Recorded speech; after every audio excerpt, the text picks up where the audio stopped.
Hi Butterfly, it's Eva Lane from anxiousrelief.com, and today I want to talk to you about staying home and whether staying home alone can cause fear and anxiety. I have personal experience with this.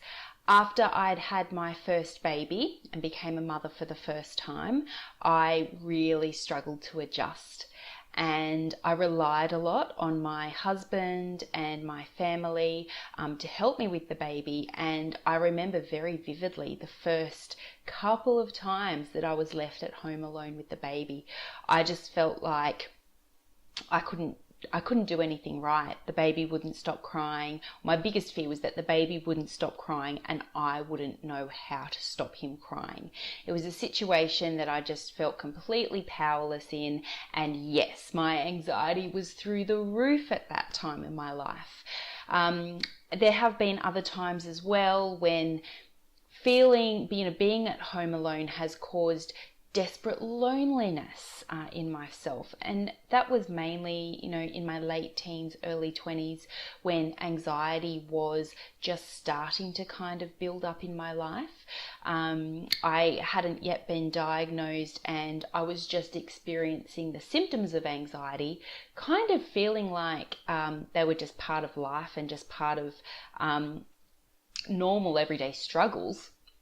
I didn't know that it was part of an anxiety disorder that I had, but I remember times when I would be left home alone, and I'd be 17, 18, so like completely able to care for myself, but it was like the house would echo with emptiness and loneliness, and I would feel quite vulnerable, and silly little thoughts are going to my head like, what if a stranger knocks on the door? What if a serial killer tries to break in? And of course, those fears are very, very remote. But when you're experiencing anxiety and fear of being home alone is one of the ways that your anxiety manifests, those fears can feel very real indeed.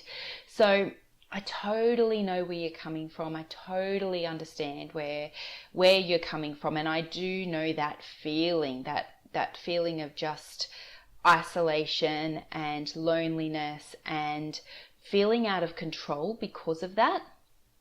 And just that feeling of not having any company, and that feeling of being alone, that space echoing around you. I completely feel it.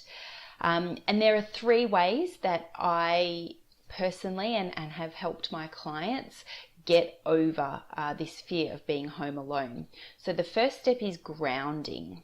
And if you don't know what grounding is, it's where you take your energy and you stop where you are and you purposefully bring your energy down into your body, and you imagine it in your mind going down through your legs, through your feet, down through the floor, down through the earth beneath you, and you feel your energy connecting with the core of the earth.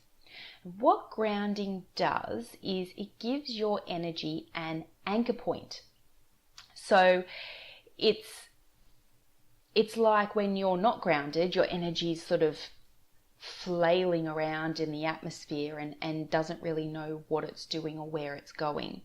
When your energy's grounded, it feels more purposeful and it feels calmer, and you will notice the difference in yourself very, very quickly when you ground your energy for the first time, especially if it's the first time you've ever grounded your energy, because there's a big difference between being grounded and being ungrounded.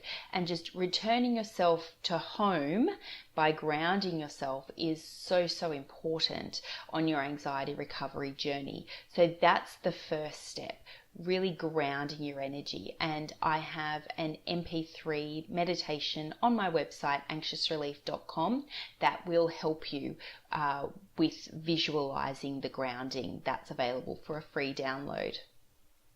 Step 2 is protecting your energy. So if you think of your energy field as being like an electrical circuit, you need to ground it, and you also and earth it, and you also need to insulate it. So that's what protection is. And the way that I teach people to protect their energy is by using white light. So quite simply, you imagine yourself in a bubble of white light, and nothing can get in or out of that bubble of white light. You're completely safe, you're completely encapsulated, and white light is healing energy. So it gets into your energy field, it gets into your cells and delivers healing where it most needs to go. So it helps to heal your anxiety in that way as well. The third step is to accept yourself as you are for now. So you've grounded your energy, you've protected your energy, and now you simply just need time to do its job, to do its work. Energy healing does rely on time to really bolster and support all of the changes that have been made. And the changes within energy healing are so intricate that often you don't feel them right away. In some ways you can. With the grounding exercise, you definitely can. With the protection exercise, you may or you may not. But the key ingredient is time and acceptance moving forward. So the way that you accept is just to relax, completely relax every muscle in your body and sort of feel yourself, feel all your muscles, all of your cells, all of your skin, everything kind of melting away. And you'll feel where you've been holding tension, because that's where you will feel the most difference between holding on to everything and really coming into acceptance. So to accept, just relax everything across your forehead, down into your neck, into your shoulders. Relax your tummy muscles, relax your back, relax everything, your legs, your feet, relax everything, and really just breathe into your relaxed body and focus on relaxing and accepting yourself as you are without trying to force yourself into loving being at home by yourself.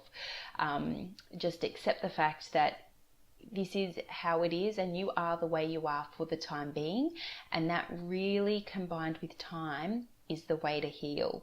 And you will find, almost without knowing it, that you'll move forward and you will become more relaxed with staying at home by yourself as time moves forward, as you continually ground and protect your energy and practice active acceptance and allow time to do her job.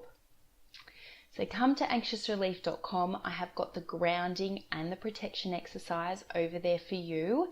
And, you know, above all, just realize that you aren't by yourself when you fear being home alone. I think a lot of people have been through these kinds of feelings at least once in their life. Love and light. Bye for now.